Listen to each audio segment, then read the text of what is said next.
What's up, Canes fans? Welcome into another edition of the CanesInSight podcast presented by Caneswear. D-Money, Canes suffered their first loss of the Mario Cristobal era last weekend out in College Station. I know you were out there. Now that you've had some days to reflect, let's get into what we saw out there. I mean, it was boring, to be honest with you. You know, it was a boring game to Before watch. we recorded, that's all. You said it like 3 times as you walked in here. Because that was the vibe I got. I mean, I was there, you know. It was a beautiful stadium. It felt good. The air was good, but boring game. The people were very nice, surprisingly. I thought they were rowdy. They're not rowdy at all. This whole town is very orderly. It's like they all follow the rules on stuff. They got like 17 fight songs. There's like a whole playlist. So it's not a real SEC.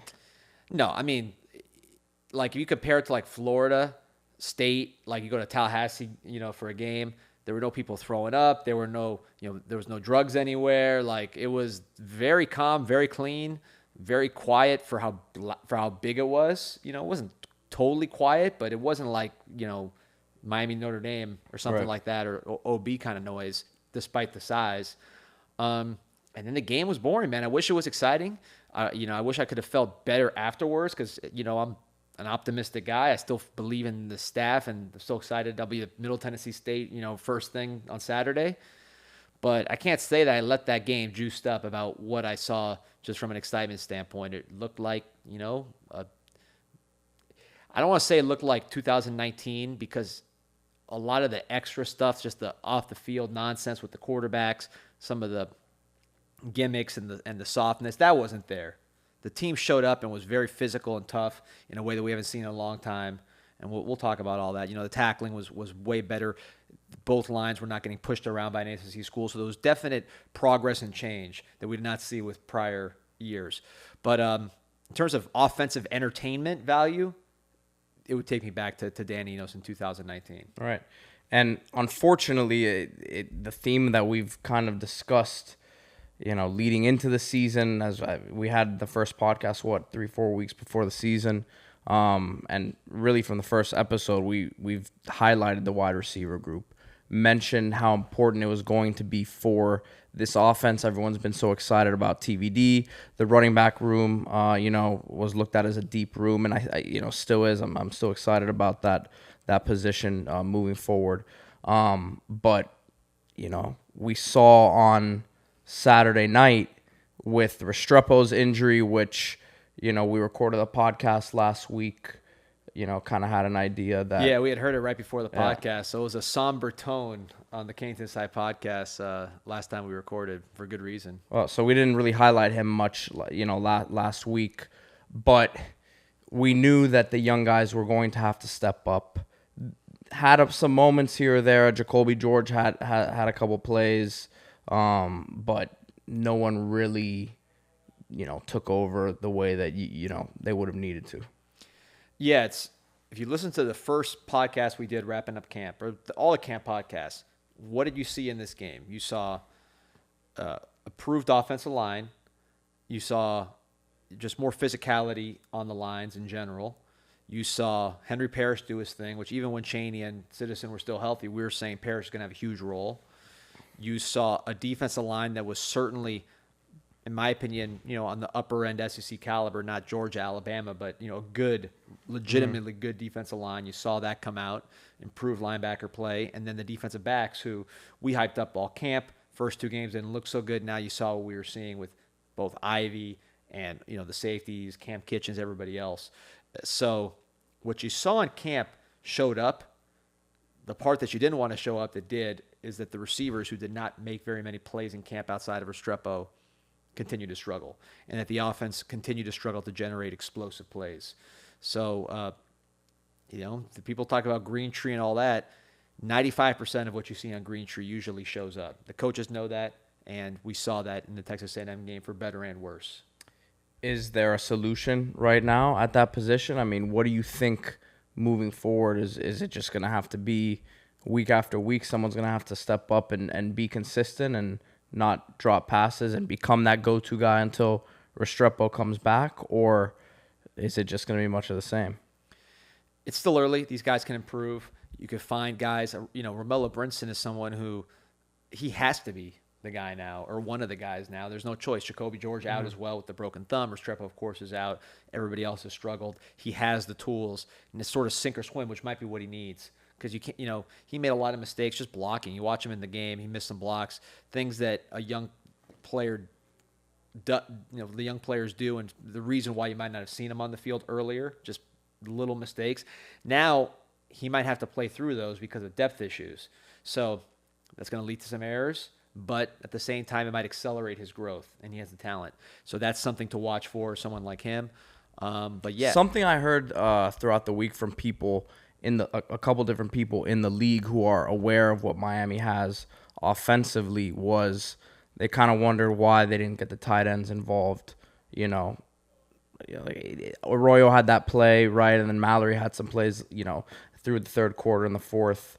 But you would have liked to maybe see them target the tight end a little bit more, get them involved in the offense a little bit more. Yeah, you saw it with Mallory late, and you saw the play with Arroyo. There was also a play where Arroyo, the safety broke it up the last second. That could have been a touchdown. It would have been a total. Definitely. Obviously we'd be talking about the tight ends if that play would have been completed. So, that's something that'll continue. A guy like Jaleel Skinner, we'll talk about, I'm sure, later, who Coach mentioned in the press conference today we're recording. He's going to have a bigger role. We talked about him on the preseason podcast and some of the things he was doing from a running catch standpoint. I think you'll continue to see more tight end involvement. Those guys aren't going to go away from the game plan, but you need receivers to step up. Tight ends are not going to be catching 60-yard, 50-yard passes, very often. So that dynamic downfield element, that ability to separate quickly, you're going to need that from the wide receiver position going forward. So if you want to talk about the positive side of things, right, we talked about how this was a trenches game, right, and it wasn't completely won and lost in the trenches, right, because the special teams came into play, which we'll also have to get into. But Miami held their own there, right? And you talked about some of the veteran guys that Miami had on the offensive line. They had their moments, I think, where A&M was able to create some pressure, right, and disrupt things in the passing game for sure. But for the most part, this was a much different Miami offensive line up front. If you were to compare it maybe to something like Florida versus Miami in 2019, we were talking about 2019 earlier, you're seeing some of the same faces, whether John Campbell or whoever else, Scaife, but the performance is much different. John Campbell looked like a legitimate high-end tackle. I think he graded as the third best offensive tackle according to Pro Football Focus in the entire country for that performance, against good competition, obviously. Looks the part. I think left tackle's his spot. I would not want to move him around just because he's not a guy who's had a long track record of success. You don't want to take someone who's just starting to get going and move him. So I think he could be the left tackle possibly the entire season, even with Zion. So that'll be interesting to watch. I thought he performed excellent. Jafari Harvey, someone on the defensive side, who I thought had one of his best games. Definitely. Really, yeah, he was getting pressure. You could feel his presence out there. He's someone that was always kind of halfway there. He'd look athletic. He'd make a play, but just that last bit of pressure never came through. He was able to land at the quarterback a little more in this game. And, against the run, they stood up. It just, the look test looked different. Well, and then there's a guy like a Jordan Miller that you and I don't talk about much, but Mario Cristobal was talking about. I heard him talking on the radio yesterday about an impact that a guy like him made. So he's, it's different now when you can kind of throw bodies at the other team, right? No question. At size, these are guys that are not undersized. Jordan Miller's not undersized. Been around. Another guy who's been around. Harrison Hunt's been around now, and I think he's, getting that, grown man strength, so to speak. He was obviously a basketball guy, so he's another one who's grown into his body.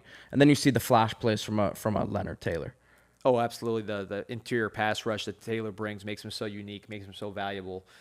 Those are drive killers when you get that interior pass rush. I think, in fact, that killed Texas A&M's drive when he got the pressure on third down early in the game. So there's a lot of options there. Messidor didn't even have a huge game, but he's good. I like our defensive line. I think if you look at sack percentage, we're number 5 in the country. Without even having that explosive game where we just go nuts. Like Bethune was not a big sack game or something that boosted the numbers. So I think they're legitimately a a good pass rush at this point, and we'll see this week against Middle Tennessee, who likes to throw the ball around. That's going to be interesting. But we have a good pass rush, good defensive line, stout.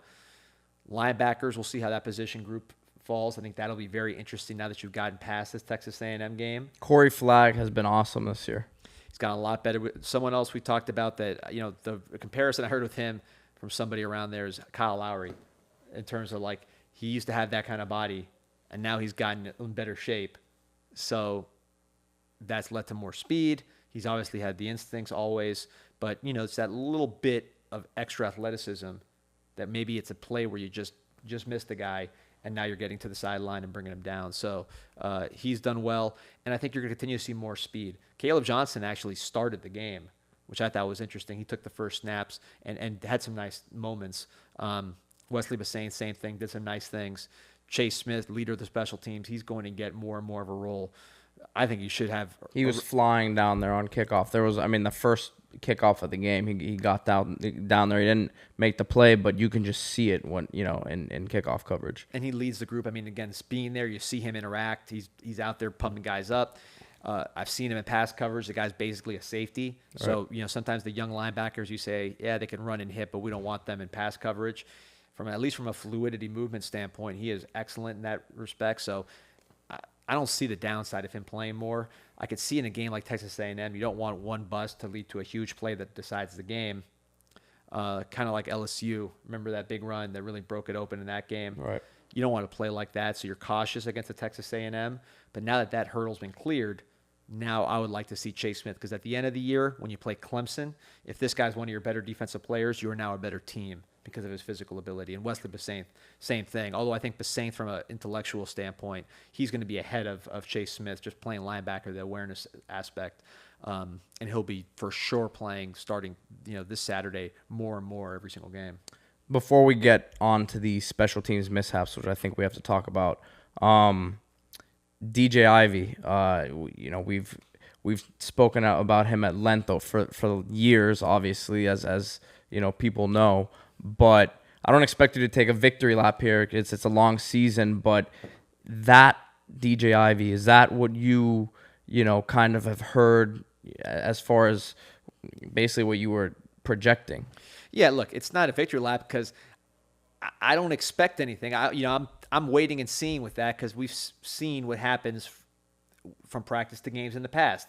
It's more support and being happy for the guy, because I know he has that ability. And what you saw on Saturday is what we've all seen in practice. The length, the timing, it's just unique length. You saw the confidence, though, in those plays, and you hope that those are moments that he builds upon and, kind of keeps them tracked in his mind and can go back to them in those same third down moments that we've seen him be in position before and not be able to make the play. Absolutely. The confidence is key. And I think one thing that really sets the tone for him is the tackling. Because he had a big one. He had a couple big ones, actually. A couple big ones. And if you go back to the second half of Southern Miss, which was a very poor start for that game for him, he came out of the second half, really had some big hits, and that got the team going, got him going. That, to me, is the key, because that's something he can really control. He should not be a questionable tackler at his size. He should be someone that you want them to run to as far as the boundary because of his size. He needs to have that needs to be a strength of his game. Because if he's 6'2", 6'1", however many pounds he weighs, and he's a minus tackler, he's never going to be the fastest guy. He has to be big in all aspects as far as playing corner. So I think that's the key to him. If he continues tackling well, playing with confidence, he'll have a chance to get drafted, or at least certainly play in the NFL. We saw Mike Jackson for Seattle really find a home, and he's someone that improved tremendously during his career. And even in the pros, continue to develop, and now he's a great example of finding the right fit scheme wise, and how important that is to where seeing guys develop at the next level. Right, it's like a receiver with speed is always going to get a lot of chances in the NFL, even if they struggle. A corner with length like that is always going to get chances as long as they're doing the right thing. So, really happy to see him. The whole secondary, I think, should be one. It's to me one of the best secondaries in the country on talent. You look at the star rankings, you look at the experience, you look at the body types. They really are a talented unit. at any level of college football. So, we'll talk about Middle Tennessee. They're going to throw it a lot more than Texas A&M did. A good opportunity to continue to get the momentum going with that group. Because by the time you play Clemson, you want to be known as a top-notch secondary that you're not going to just, abuse, especially with the problems they've had at quarterback throwing the ball. Getting ahead of ourselves, but we need to now build to that second game to where you made progress against the Texas A&M, weren't there yet. Can you get over the hump by the time you play Clemson, whether it's by schematic adjustments, whether it's by just maturity and experience in the team, or just growing confidence with the secondary or whatever unit we're talking about, and young players getting more opportunities and being more talented than the guys they're replacing. That's how you build during the season to hopefully peaking at the end and making a run at the ACC championship. So, if you look at the box score, it's well documented now at this point that Miami, if you put a blind test and ask, after, before the game, these are the numbers, Miami dominated in many areas. But if you look at just strip it all down, the special teams, you could say that if Miami played a clean game on special teams, the result, could have been different. And obviously that's the game of football.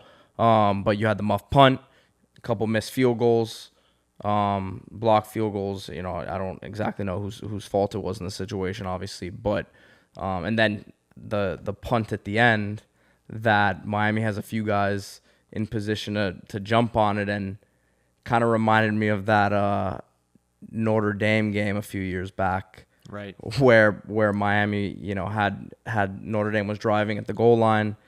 I think Jamal Carter forced a fumble, and they just couldn't jump on it. But it was like, man, if they would have jumped on it, it would have been a miraculous win. If they could have jumped on it and somehow had another crack at it, who knows? But it was really won and lost in special teams at the end of the day. It was, but let's be real also. Everything you said is true, but your offense scored 9 points. Right. So, I was trying to do some research on Middle Tennessee and look at their offensive rankings, and they're towards the bottom of scoring at 20 points a game. I mean, Miami's at 19 points a game, and they had 2 cupcakes. So no injuries to the quarterback or anything that would be unusual. So that's alarming. That I'm not going to sit here and say, "Oh, fire this guy. This guy stinks." It's so early. But that's not good, especially with the amount of investment that's been, the money's been spent on the offensive staff, the talent you have at quarterback, the experience you have at offensive line. You have good running backs, you have good tight ends. Receiver is obviously a huge issue, but you can't be in the 90s, the scoring offense, when you played Southern Miss and Bethune. That's just, it's troubling. So we'll see how that develops, but certainly we want to see improvement this week against Middle Tennessee, and those numbers that you mentioned that were very favorable to Miami, the miss block here, the detail here, those turn into those points. Add up, of course. So it's about progress, but I'm not going to sugarcoat and say 9 points is distressing. Yeah, especially when you're in the red zone as much as Miami was. Just couldn't punch it home, obviously. By the way, I mentioned 19.5 points a game, which puts us in the 90s. That does not include Bethune. I mentioned Bethune, but it's actually, that's just Southern Miss plus Texas A&M. It's still, you're ranking in the 90s. That's not good, as far as your scoring production against FBS defenses. So 2 games, small sample size, plenty of season left, but you are what your numbers say you are in a lot of respects. You're offensive coordinator, so let's see what happens to that as you play a Middle Tennessee defense that's vulnerable, and then gear into that North Carolina game, which could be a shootout, and your offense is going to be under a lot of pressure to score. So what do you want to see next week offensively? Obviously, everyone wants to see the TVD throw for 400 yards and want to see them air it out right after last weekend's struggles. That's just what the Canes fan wants to see. But realistically, right, and you mentioned that UNC game, what are some things next week that you think could be building blocks moving forward? Van Dyke having a big game. That's, he's been the center of a lot of controversy. We could talk about that too. But coming off really not and none of those 3 games you could say he was clicking on all cylinders. Maybe the first game, Bethune, but that was easy. He didn't play great against Southern Miss. He played okay. He missed some reads, and then same thing as Texas A&M. So can he just have a lights out, unbelievable game against Middle Tennessee at home, and get some of that energy coming back and that confidence coming back? Can we see somebody step up at wide receiver again? Romello Brinson would be perfect to just have a blowout game where you feel like we're asking for it every week. One of these weeks we're gonna be right. Well, the receivers are dropping, so he's gonna be the last one. It has left. to be. So let's see what happens, or someone else might step up. Right. Someone new like a Jaleel Skinner at tight end. Just something happening on the offense that gets people excited. Maybe Rooster breaking a big run. Getting Rooster maybe a little bit more involved in the passing game. Right. I mean, he's going to play North Carolina in a couple of weeks. You saw what he did last time against those guys. So those are the kind of things. And, just while we're talking about TVD, obviously he made a lot of noise with the comments about the fans. If you look at the video, I think first of all, he needs to be more aware than that. You got to be a little smarter than that when you're answering questions. He was not being very aware or smart of what he was. If you can't conduct yourself in the media with some sort of restraint, don't do the appearance. But I didn't sense any malice. I think he's just the kind of guy. He's a straight shooter. He's an honest guy. He's not like a talker like that. So they asked if he likes playing on the road. He said, yeah, he likes a college atmosphere, which Miami, when Miami has a great atmosphere, it's not a college atmosphere, So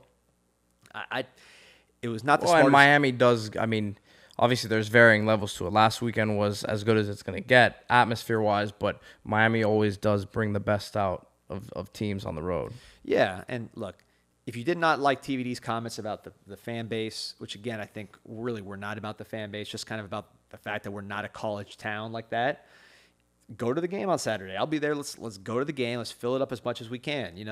The student section, my seats are in the club right above the student section, so I'm looking at them.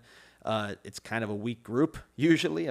Being real, maybe if they advertise a Justin Bieber concert at halftime of the game, we might get a little bit more of the students coming out. But whatever it takes, get out, show him that he should like playing at home because he's going to get an experience. Otherwise, don't complain. In my view, show up. He didn't say anything that was wrong. Stupid to say, but he wasn't wrong. So I would like to see another thing. I'd like to see a decent crowd. I know you didn't get a great performance. I get that. That kills momentum. That's something that's unfortunate. But I will say, though, because we talked about this a lot last week, is, the potential momentum swing. It felt a little bit different. I know you were there and you made your post that said, you're tired of making the same post, right? Which a lot of that, there's truth to pretty much everything you said there. But on the same token, it was a little bit different in terms of the way they competed, right? So I don't know that all momentum and all hope is gone just yet. No, at all. It's so early. You're seeing positive signs. If Miami's offensive line is a consistent strength with the behemoths that are getting recruited right now, it's going to be hard for them to be bad, even if they have the most boring offense in the world. It's just going to be hard to be bad with that kind of offensive line. So plenty of great signs, but you're spending a lot of money on offensive staff, and you have a quarterback, and you have an offensive line. Those are the things that kill an offense. It's very hard to be a bad offense with a great quarterback, or at least a very talented hot quarterback. commodities, yeah. Right, and an offensive line that's protecting that quarterback and making, generating push in the running game, finally. So everybody expects more. Nobody expects it more than Gaddis. Gaddis, I saw someone on the board mention it's not Madden. It's true. Gaddis can't just press the buttons and make it happen. There needs to be execution, and clearly there were execution errors all over the field on Saturday. Wide receiver group being the biggest culprit, but not just only them. Running backs missed some opportunities. TVD missed some opportunities. There's more that can be done on the offense from a player standpoint, but it needs to happen, and it needs to start now because you want your offense playing at a higher level heading into North Carolina, which is going to be, at this point, the game of the year because you don't want to lose that one after losing this one. Looking at Middle Tennessee State, when we did the Southern Miss preview, I kind of gave the receiver, Brown Lee, a shout-out. The kid that I'll mention this week for Middle Tennessee State to watch is DN edge guy Jordan Ferguson, number 9.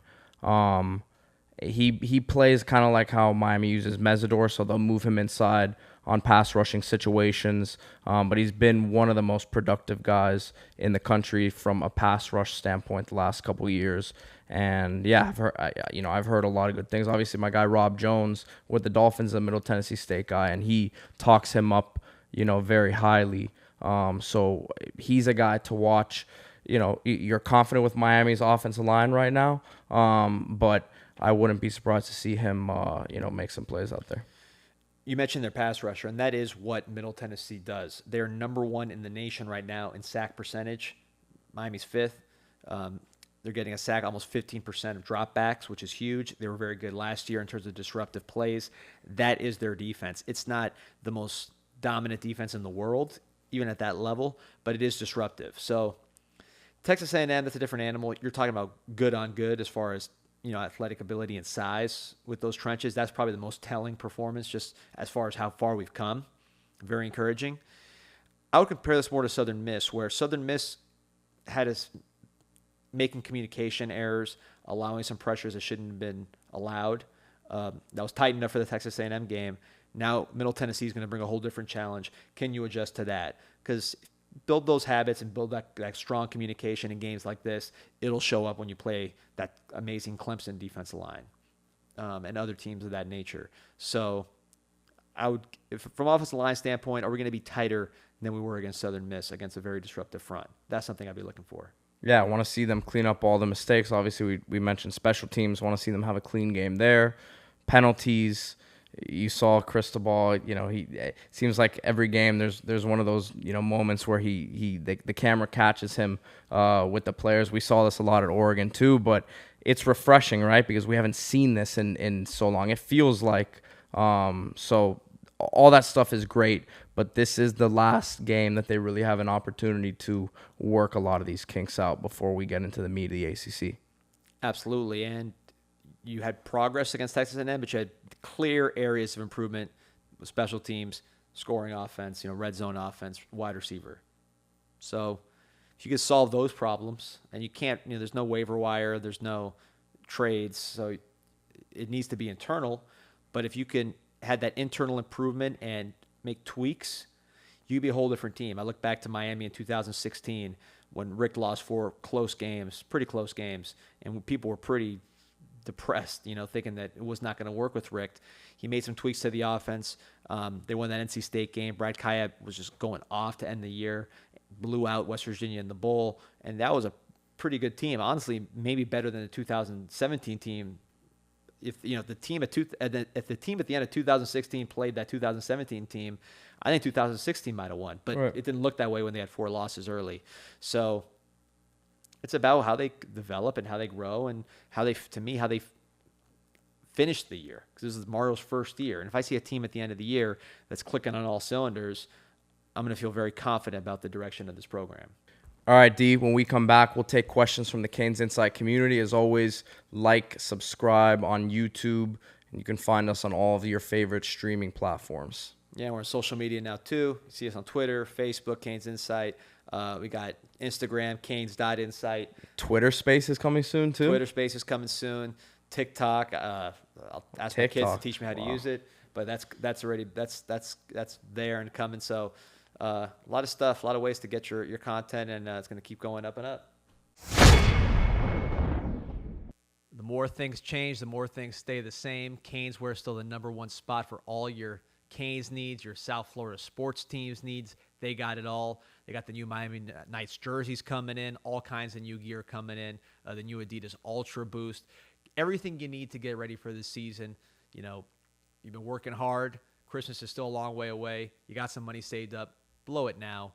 Buy some stuff. Get ready for the season. Look right. Everybody else is investing. Invest in yourself. Invest in your wardrobe. Look, no more of these old, ugly shirts from the 2014, 2016 when we lost a lot. New era, new gear, same old Caneswear, the best in the business for South Florida sports. All right, D, we'll start it off with the first question from Miami Vice 7. How realistic is it to expect the offense to implement changes, and what specific types of changes are feasible? The offense is the offense. it's not going to be a new offense overnight. You could see more scoring and more execution. There's an offense that put up a lot of yards, got a lot of first downs, did a lot of good things. So from their standpoint, they want better execution, better performance in the red zone, more explosive plays when they're available. So, they're looking at it like they're close. The other aspect, which I think is realistic, if you listen to Mario's press conference, he talked about schematic adjustments. Those were his exact words. That was not fan talk. That was Mario. What we've seen in the NFL, I think back to Deshaun Watson and Bill O'Brien, sometimes when you want to get a young quarterback going, you will bring things in that he did well in college to the NFL. You're not going to run the college system in the NFL, but you will take little elements of the offense. Elements of the offense to make the quarterback more comfortable. That happens all the time, especially in this new age of spread offenses then going to the pros.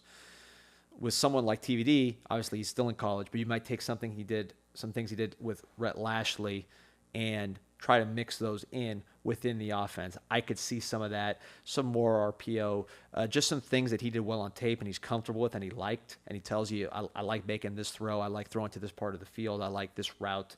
I think you're going to see more easy throws for Tyler to try to build back his confidence because they'll say all the right things, but he's not the same guy from an accuracy standpoint, from a rhythm standpoint that he was last year. So you want to build him back to that. And the best way to do that is by incorporating easy throws, built-in easy throws, and then also things he's comfortable with maybe from last year. Same offense. I'm not saying it's going to be a different offense, but maybe those little things will get him a better rhythm, which will allow him to execute better, which will allow some of the good things that you did to turn into more points on the scoreboard. All right, here you go. All right, so for you, Pete, is the offensive gameplay actually impacting recruiting or are the message boards overblowing it? And that's from AL Miami.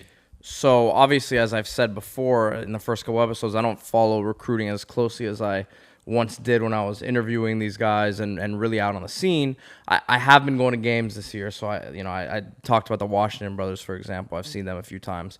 But just from my experience in covering it and being around it and having an idea of how these guys think, obviously, as a fan, you want to see them score points and put up big numbers and win these games, right? 1 or 2 games is not going to sway a player, right? No matter how big the game is. Now, if this trend continues throughout the season, yeah, it may be a little tougher to sell the product on the offensive side of the ball, but I can tell you how a lot of guys think. They'll look at it like, man, their receivers aren't very good. I have an opportunity to go in there and play. And yes, there was an effort for them to bring some guys in the transfer portal and whatnot, in the springtime. Obviously, they weren't able to do that. But at the same time now, hypothetically, if these struggles continued, right, to a certain degree, they're going to be able to look at it and say, and I'm talking about these guys in the portal or whoever else they're looking at in the recruiting scene. They'll look at it and say, man, there's a real opportunity for me to get on the field early and make an impact. Yeah, and that's going to be the pitch to somebody like Tyler Williams out of Lakeland, who by all accounts will be at the game on Saturday. Not confirmed, but that's where the trend is. And I posted the bank earlier this week that we're making a strong move towards Tyler Williams. Now you're seeing other recruiting sites pick that up after we posted it on CanesInSight. So that's real. That's a real thing. It's not done by any means. Momentum is good. If he makes it down to the game, that's great. And if you're pitching to him, you're saying, look, quarterback good, offensive line good, running back good, defense good. We need that A1 top-level receiver. That should be you. And I think if he makes it down, which if you asked me today, asked anyone today, that's the plan. He'll be down here this weekend. He has a chance he's committing on Tuesday. Basketball background, kick returner, quarterback, things that if you look at, receivers come in a lot of different shapes and sizes, but basketball players usually translate when it comes to the ability to go and track the ball, to pluck the ball out of the air, something that Miami lacked this last game, plucking the ball as opposed to letting it get into you and get broken up. He has that with his size at 6'2". He's a returner. So returners to me, I wish every receiver was a returner because change of direction, explosiveness, even a guy like, Keenan Allen, who's not the fastest guy in the world, he was a punt returner in college, and you see that with his route running. So I'm a big fan of returners, basketball players, and the guy was also a quarterback. quarterbacks playing receiver, those guys are smart. They're instinctual. They know where to go. They can, they're more advanced when it comes to understanding leverage, understanding the soft spots in the zone, being quarterback friendly, coming back and helping your quarterback. So, big, huge fan of Tyler Williams out of Lakeland. Georgia's the competition. He's been projected there for a while. Great relationship with BMAC, the receivers coach there. Obviously, the number one team in the country. Former Miami receivers coach. Right. But Miami's making a move there. And if Miami can beat out the number one team in the country for a A1 level receiver, now you got Tyler Williams, you got Robbie Washington, you got Ray Joseph, and I can assure you there's going to be a lot of action in the portal for Miami. Those are real receivers. All right. So this next one from C Sarvis 3. Why no Skinner so far? Couldn't he be used as a pass catcher? I'm surprised Skinner hasn't played more. I think that's going to change. Mario had the comments today in the presser. With Skinner, he's not going to solve your problem as far as like you throw it down the field and he goes up and is mossing guys. Even though he's tall, he's not that kind of pass catcher yet, where he just is a jump ball specialist or something along those lines. He has the body for it, but he's still getting there. What he brings that is very unique is his ability to eat up grass after the catch. If you get him to him on the run, he is going to stride with tremendous turnover, and speed in his legs, and then just before you know it, he's 60 yards downfield scoring. We saw that in practice multiple times. Scrimmages, live contact, he was able to make plays, especially with Jake Garcia at quarterback. They have a connection. So this game, can you get him in that green grass and see what he can do and get his confidence up? Is he going to move to that X receiver? No, but he can play in the slot. He can do a lot of things that Njoku did when you had Herndon and Njoku. So a lot you can do with Skinner. I think you'll see more of him. I'm quite frankly surprised we haven't seen more to this point. But now when you need playmakers, he's a guy who can make plays. I would expect to see Skinner more as the season goes on, especially in that after the catch, short pass to long gain type of role. Here's the next one. Let's see, Pete. So we're looking at Kane Life 93. He said, what would you consider a success this week versus Middle Tennessee State?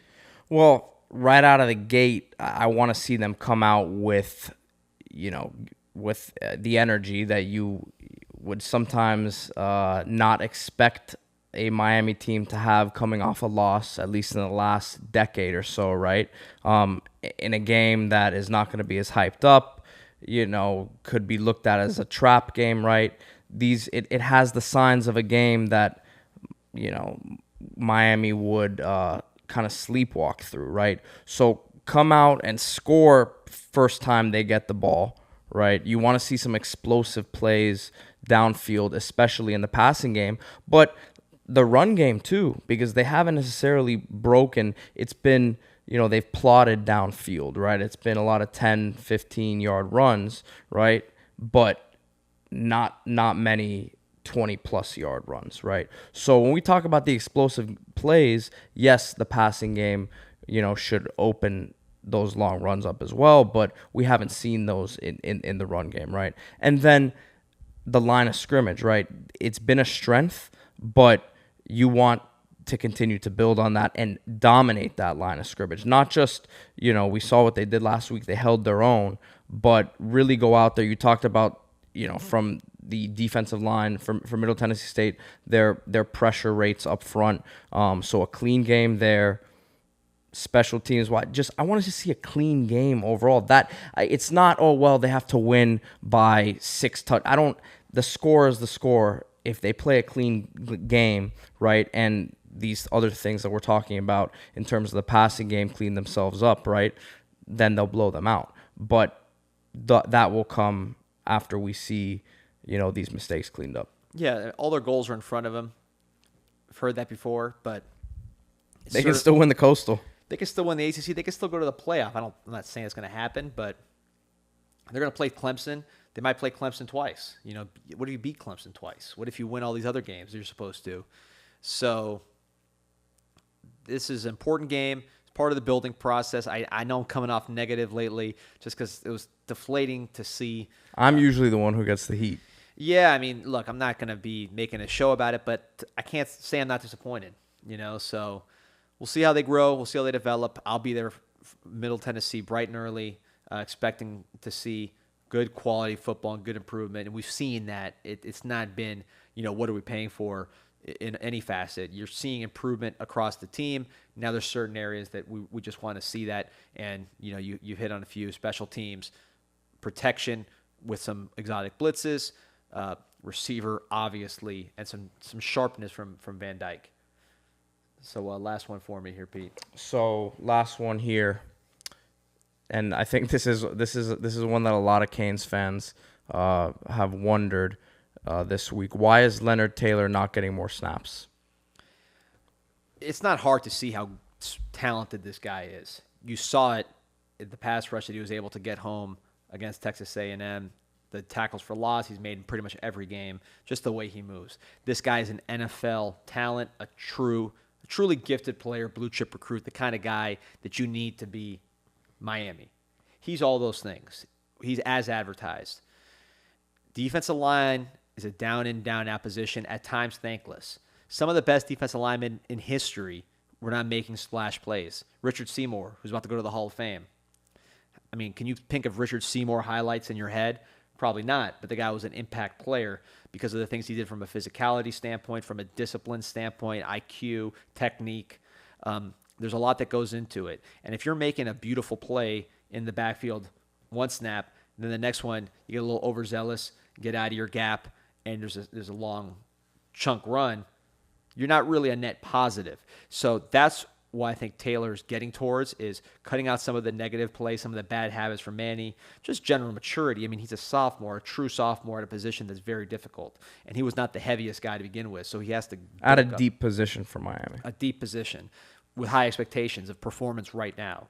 So people asked in spring, are you concerned about Taylor? And camp, are you concerned about Taylor? He's coming along at the right pace. They're going to push him. They're going to hold him accountable. And I think at the end of the process, you're going to have a guy who's strong enough to take on blocks, who's smart and disciplined, but at the same time still has that explosiveness and ability to impact the passer inside, which is, to me, the most valuable commodity in all of defensive football. If you ask me what's the number one thing that you could have on the defensive side of the ball, I would say a defensive tackle who can get to the quarterback consistently.